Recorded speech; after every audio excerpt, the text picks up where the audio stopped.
When I first moved in with her, it was supposed to be simple.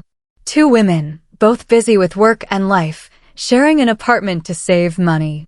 No strings, no complications, just bills split down the middle and a fridge we tried our best to keep stocked.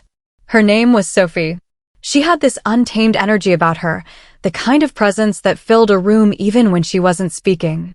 Messy hair that always seemed to fall perfectly, a laugh that lingered in the air, and a habit of walking around in oversized shirts that made her look effortlessly alluring. I told myself she was just my roommate. Nothing more. But late at night, when we were both on the couch watching movies, her knee brushing against mine, her sleepy head sometimes falling on my shoulder, I felt the pull. I pushed it down, every single time, reminding myself that this was temporary, that I couldn't risk ruining what we had. We shared everything: groceries, chores, inside jokes. We learned each other's habits. How she hated doing the dishes but loved cooking, how I couldn't sleep without the sound of rain playing from my phone, how she always stole my hoodie when she thought I wasn't looking.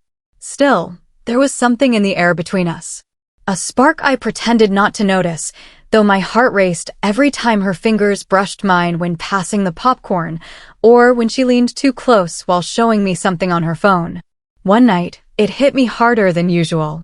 She came out of her room in tiny shorts and a tank top, yawning, stretching her arms above her head. My eyes betrayed me, lingering too long, tracing the curve of her waist, the soft line of her collarbone. She caught me looking, and for a split second, her lips curled into a knowing smile. "Movie night again?" she asked casually, as if nothing had passed between us. "Yeah," I said quickly, pretending to focus on the TV remote. "Pick something." She sat down next to me, pulling the blanket over us both. And as the opening credits rolled, her thigh pressed against mine, warm and unrelenting. I told myself it was nothing. I told myself she was just comfortable, that this was what friends did. But somewhere deep down, I knew the truth. We weren't just roommates. Not anymore.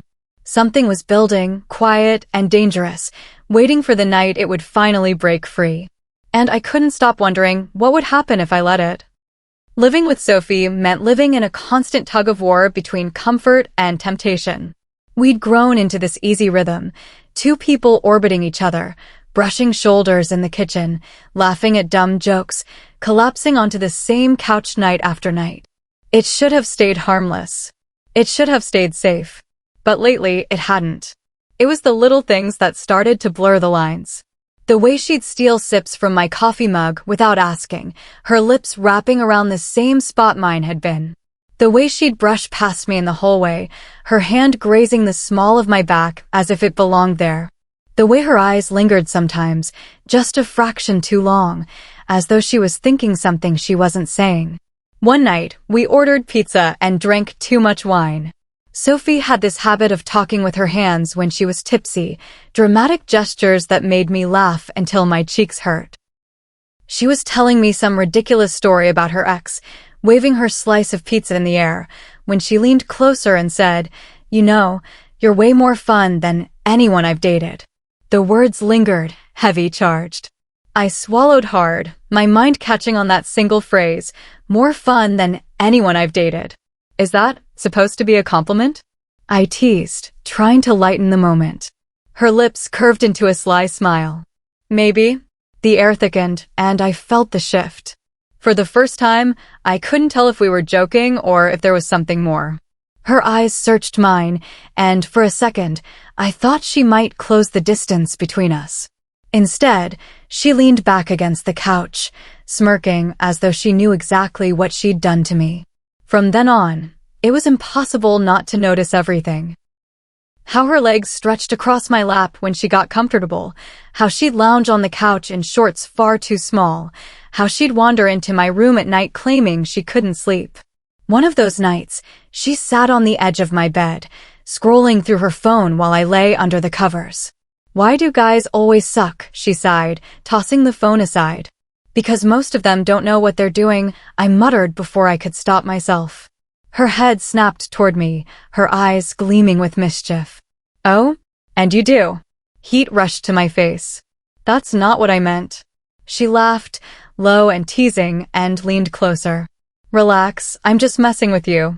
But the way her hand lingered on my arm, the way her lips curved as if she was testing me, it didn't feel like just a joke. That night, after she finally left my room, I lay awake staring at the ceiling, my heart pounding. We were balancing on a knife's edge, teetering between friendship and something else entirely. And I couldn't help but wonder how much longer we could keep pretending. It was a Friday night, one of those evenings that started out ordinary and ended up changing everything. Sophie had convinced me to watch a scary movie with her, something she knew I hated. "Come on," she teased, grabbing my wrist and dragging me toward the couch. "You'll survive. Besides, you can hide behind me if you get scared." We curled up under a blanket, the lights dimmed, the glow of the TV flickering across her face. I tried to focus on the movie, but my mind was elsewhere, on the warmth of her thigh pressed against mine, the subtle scent of her shampoo, the sound of her breath whenever she leaned closer. Every nerve in my body was on edge, not because of the film, but because of her. When the first jump scare hit, I actually yelped, and she burst out laughing. "God, you're hopeless," she said, wrapping an arm around me. "Come here." She pulled me against her chest, and my heart nearly stopped. Her body was warm, her hand resting casually on my hip, fingers drumming against me as though it was nothing. But it wasn't nothing. Not to me. I stayed there, frozen, pretending to watch the screen while every inch of me burned. Then another jump scare made me flinch, and without thinking, I buried my face into her neck. She stiffened for a moment, then relaxed, her laughter soft against my ear. "You're such a baby," she whispered, but her voice was gentler now, lower. I tilted my head slightly, and that's when I realized how close we were. Her lips were just inches from mine. All I had to do was lean forward, close the gap, and everything would change. The room felt electric. Her eyes flicked down to my lips, just for a second, but it was enough. My breath caught. My chest tightened. I knew she was thinking the same thing. The world shrank to just us, the TV noise fading, the blanket slipping off our shoulders. Her hand tightened on my hip. My pulse raced in my throat. And then, she pulled back. "Okay, I think that's enough horror for tonight," she said suddenly, fumbling for the remote. Her voice was light, but I could hear the shake in it, the way she wouldn't quite meet my eyes. I swallowed hard, nodding, though disappointment ached deep in my chest. She knew. I knew. And we both had chosen to step back from the edge. But as she stood and stretched, turning off the TV, she glanced at me with something unreadable in her expression. Her lips parted, as if she wanted to say something, but then she just smiled. "Good night, roommate," she murmured, disappearing into her room. I sat there in the dark long after she left, my heart still racing, my body still humming from the almost. And for the first time, I realized, sooner or later, one of us was going to give in. It happened on a night that didn't feel special at all. No drinks, no parties, no excuses. Just us, two roommates, cooking dinner together after a long week. Sophie was chopping vegetables while I stirred pasta, music playing softly from her phone. It was ordinary, almost boring, until it wasn't. I made some stupid joke, something about her terrible knife skills, and she flicked a piece of carrot at me. I gasped in mock outrage and tossed a spoonful of water back at her. Within minutes, it turned into a playful war, her chasing me around the kitchen with a dish towel, me laughing so hard I could barely breathe. When she finally caught me, she pinned me against the counter, her body pressed against mine, both of us out of breath and grinning like idiots. "Got you," she whispered, her face just inches from mine. And just like that, the laughter faded. The world went quiet except for the sound of our breathing. I could feel her chest rising and falling against me, the warmth radiating from her skin. Her hand, still gripping the counter beside my hip, trembled slightly. I looked up and our eyes locked. Something unspoken passed between us, something dangerous, something we'd been avoiding for months. My lips parted, words stuck in my throat. But before I could say anything, she leaned in. The kiss was tentative at first, a soft brush of lips that made my knees weaken. Then she kissed me again, deeper this time, her hand sliding to the back of my neck, pulling me closer. My body responded instantly, like it had been waiting all this time for permission. The taste of her, the feel of her, everything was overwhelming. I clutched at her shirt, pulling her against me, losing myself in the rush of heat and desire. She moaned softly into my mouth, and the sound sent shivers down my spine. When we finally broke apart, both of us gasping, she pressed her forehead to mine. "We shouldn't," she whispered, though her hands didn't move from my waist. "I know," I breathed. But neither of us stepped away. Instead, she kissed me again, harder this time, urgent. The kitchen was forgotten, the dinner abandoned, as her fingers tangled in my hair and mine slid under her shirt, feeling the warmth of her skin. She shivered at my touch, and I realized there was no turning back. She grabbed my hand suddenly, tugging me toward her bedroom.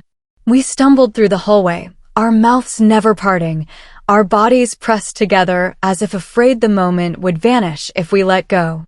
By the time she pushed me onto her bed, my heart was pounding so loudly I thought it might burst. She hovered over me, her hair falling into her face, her lips swollen from our kisses. "Roommates, huh?"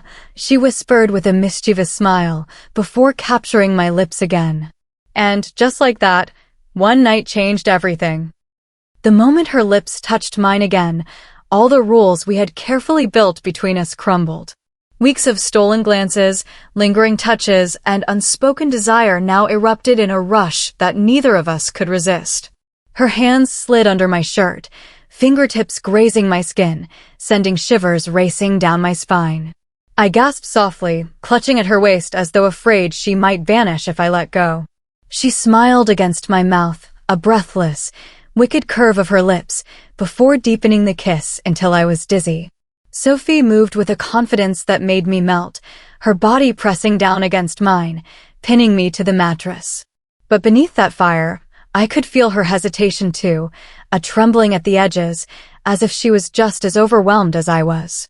That made it even more intoxicating, the knowledge that we were both stepping into uncharted territory together. I tugged at her shirt, desperate to feel more, and she pulled it over her head, tossing it aside.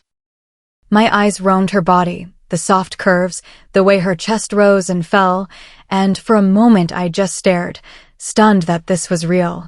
That Sophie, my roommate, my friend, was here, looking at me with desire burning in her eyes. "You're staring," she whispered, a teasing lilt in her voice. "Can you blame me?" I murmured back, my voice husky. She flushed, then leaned down to kiss me again, slower this time, savoring the moment. Her hands traced my sides, exploring, memorizing, until I couldn't help but arch into her touch. Heat pooled in my stomach, every nerve alive, every part of me aching for more. Clothes fell away piece by piece, scattered across the floor, until there was nothing left between us but skin and desire. The feeling of her bare body against mine stole my breath. It wasn't just the physical closeness, it was the intimacy, the vulnerability, the raw honesty of it. Sophie's lips traveled down my neck, soft and lingering, making me shudder. Her hand slid lower, her touch both gentle and maddeningly slow. My breath hitched, my fingers tangling in her hair as pleasure and need consumed me. When she finally pushed past the last barrier, when her touch grew bold and certain, I couldn't hold back the sound that escaped me. It was a whimper, a plea, and she answered with a low moan of her own, as if my desire fueled hers. Every kiss, every caress, every gasp we shared was electric. Time ceased to exist. There was only her body, her touch, her voice whispering my name like a promise. And when it was over, when we finally collapsed into each other's arms, trembling and breathless, I knew nothing would ever be the same again. Sophie brushed a strand of hair from my face, her lips ghosting over my forehead. "So much for just roommates," she murmured with a sleepy smile. I laughed softly, curling against her. "Yeah, so much for that." But inside, I wasn't laughing.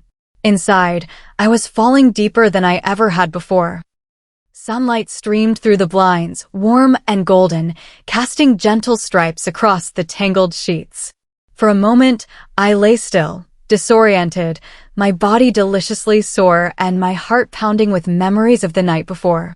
Then it hit me, I wasn't alone. Sophie lay beside me, her bare shoulder peeking from under the blanket, her hair spilling across the pillow in messy waves. She looked so peaceful, her lips parted slightly in sleep, and I couldn't help but smile. For years, I had only seen her as my best friend, my roommate, my partner in late-night pizza runs. But now she was something more, something I didn't even have the words for yet. I shifted slightly, careful not to wake her, but her eyes fluttered open anyway. She blinked at me sleepily, and then a slow, knowing smile spread across her face. "Morning," she murmured, her voice husky with sleep. "Morning," I whispered back, unable to stop myself from brushing a strand of hair from her cheek. For a few quiet seconds, everything felt perfect. The weight of reality hadn't caught up to us yet. It was just two girls in bed, basking in the glow of something new, something tender and thrilling. Then her smile faltered just slightly, and I saw it, the flicker of uncertainty in her eyes. "So, last night," she started, her tone careful. My stomach clenched. I didn't want regret to spill from her lips. "Yeah," I said softly, bracing myself. "It wasn't just a one-time thing, was it?" she asked. There was vulnerability in her voice, raw and unguarded, and I realized she was just as afraid as I was. Relief flooded me, so strong it almost made me laugh. "No," I said firmly, reaching for her hand under the blanket. "Definitely not." She squeezed my fingers, her smile returning, softer this time. "Good. Because I don't think I could go back to pretending nothing happened." We lay there for a long while, holding hands, letting the silence say what words couldn't.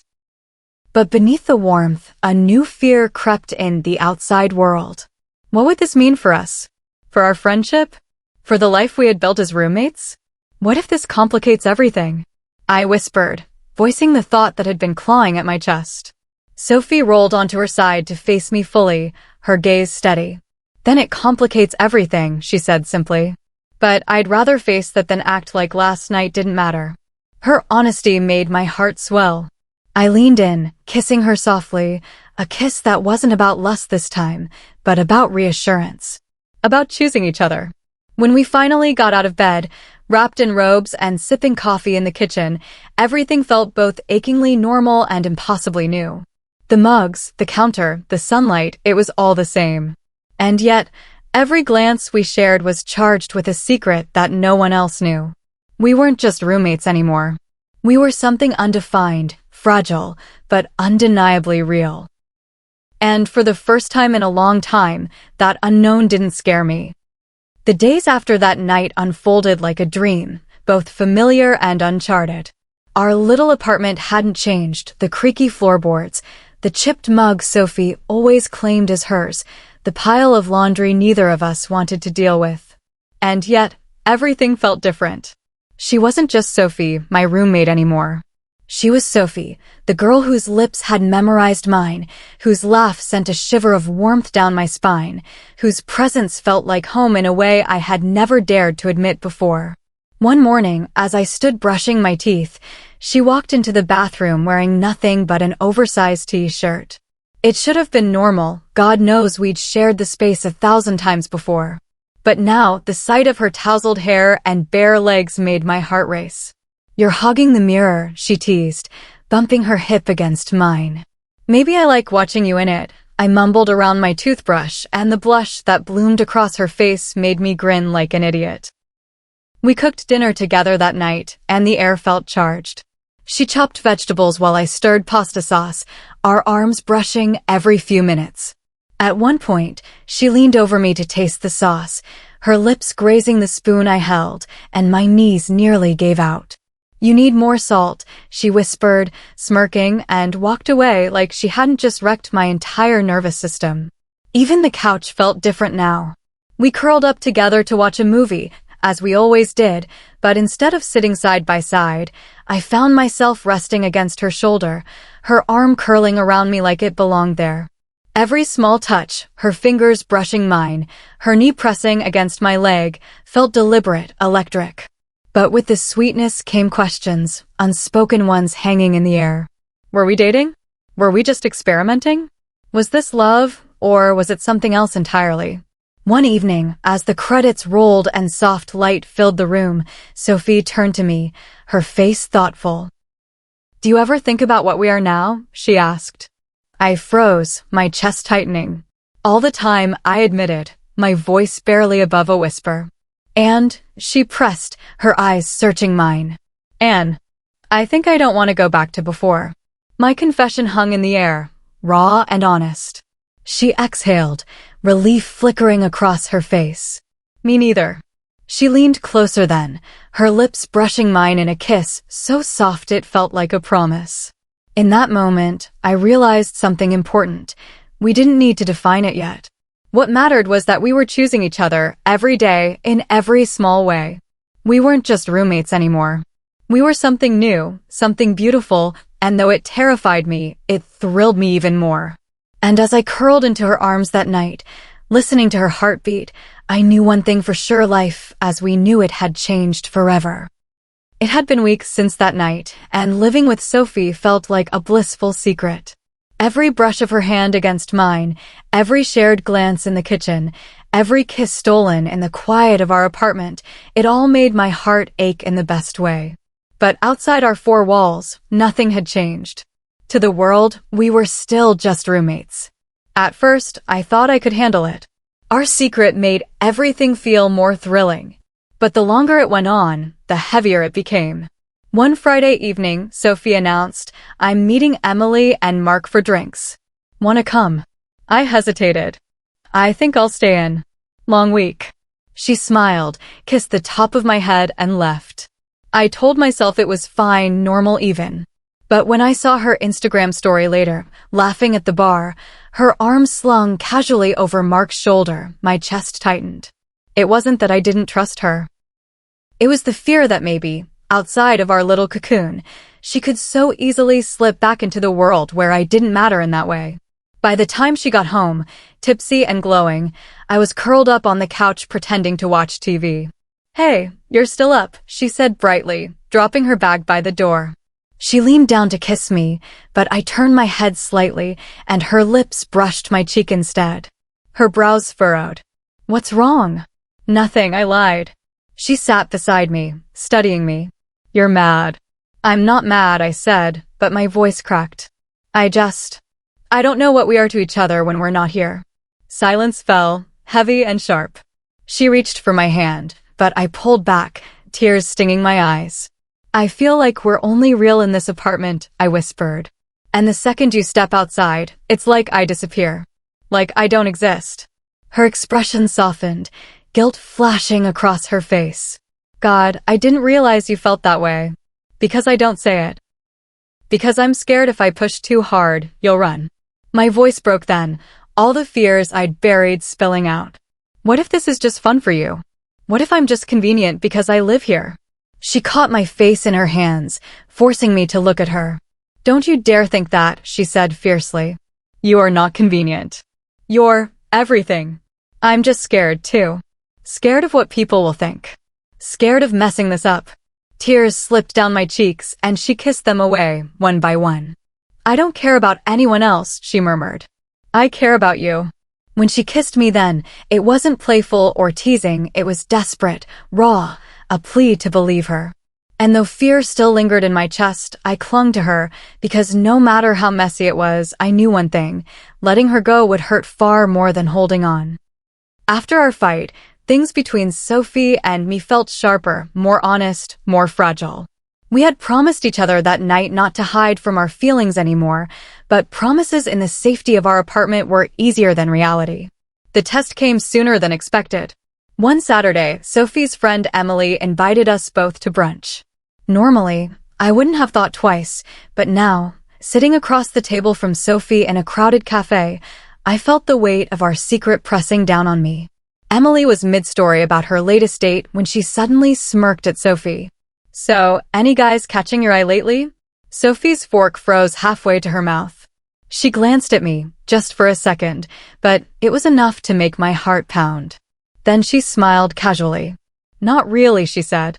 I forced a laugh to cover the sting, stabbing at my pancakes like they'd offended me. Sophie noticed, her hand brushing against my knee under the table. The touch was meant to reassure me, but it only reminded me how invisible we were. After brunch, as we walked home, I couldn't hold it in. "You could have said something," I muttered. "Like what?" Sophie asked softly. "That I'm hopelessly in love with my roommate?"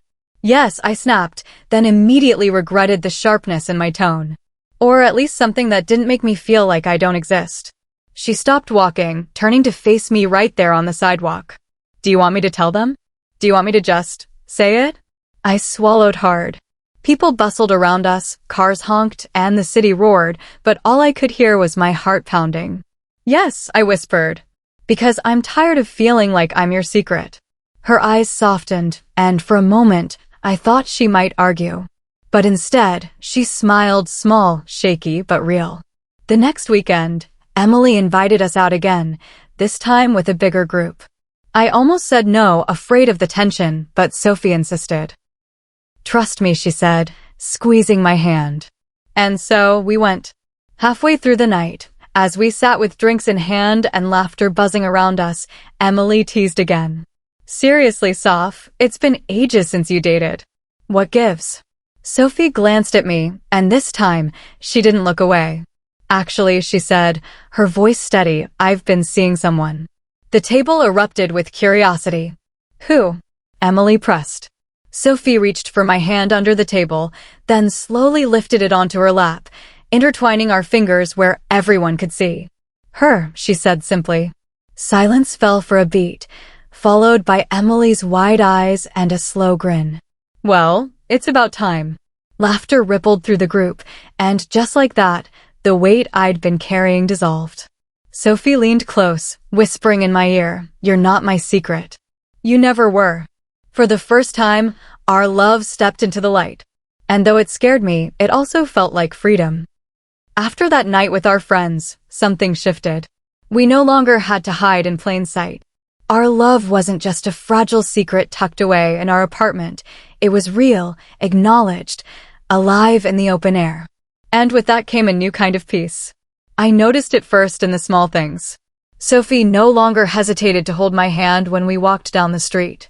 She leaned against me at the coffee shop, her head on my shoulder as we waited for lattes, like it was the most natural thing in the world. She kissed me goodbye at the door before work, casual and sweet, as if she'd been doing it for years. But more than the gestures, it was the way she looked at me. Like I wasn't just her roommate, or even just her girlfriend, but her safe place. Her person.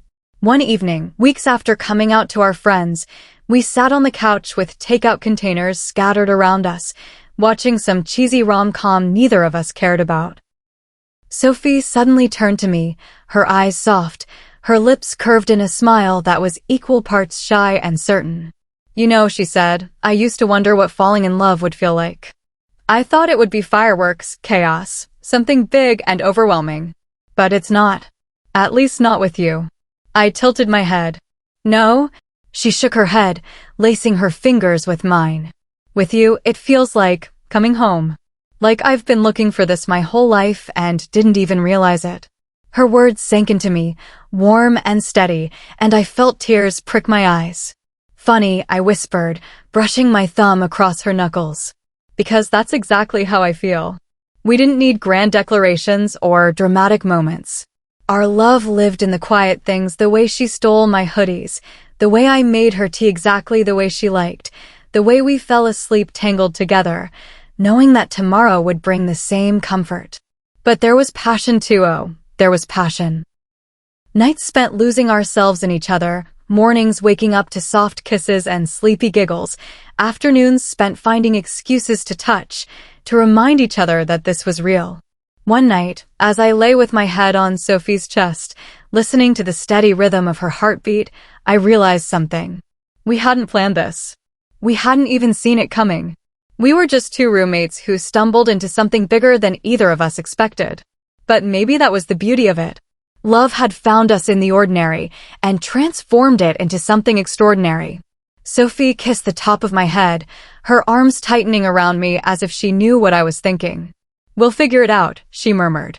"Whatever comes next. As long as we're together." And in that moment, with the world outside quiet and the future uncertain, I knew the truth. We weren't just roommates or even just lovers. We were home.